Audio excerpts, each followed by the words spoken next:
Because I'm blessed. Blessed by the Lord. From the top of my head to the soles of my feet. I am blessed. Shout it out. I am blessed. Blessed forever. Blessed inside and outside. Greatly blessed. Extremely blessed. Highly favored. And deeply loved.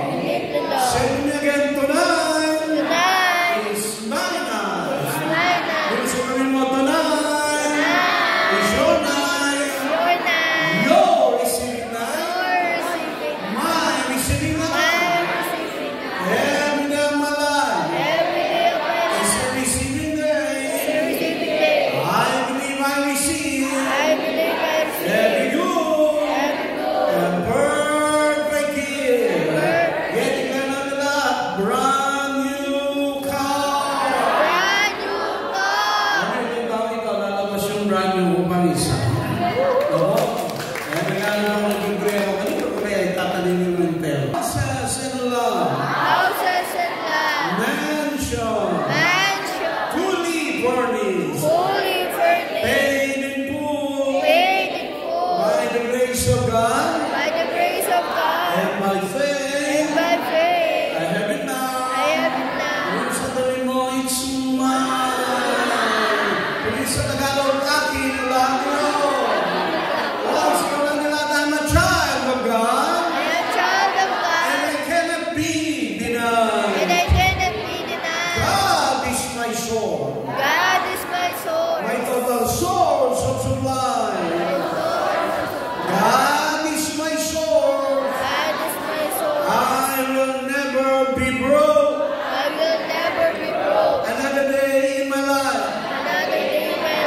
Tagalog, hindi na ako muling maghihirap pa. Hindi na ako maghihirap pa.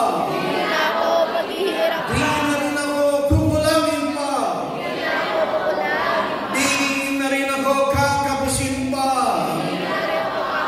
Dahil sobra-sobra pa. Ang kababalan ni Lord. Ang blessing ni Lord. Sa buhay ko. Mula noon. Ngayon, January, February, March, April, May, at sa darating pang panahon. Dito sa tabi mo, tandaan mo mabuti ang mga ito dahil payaman ito ng payaman. Amen? Tignan natin na lahat. Tayo po natin ang patuloy ng pagpapalay. No sickness and disease. No cancer. No leukemia. No heart attack. No hypertension. No kidney failure. No liver failure. No diabetes. No arthritis. No rheumatoid gout. No accident. No backbiting. No evil speaking. Shall form against me. Shall prosper.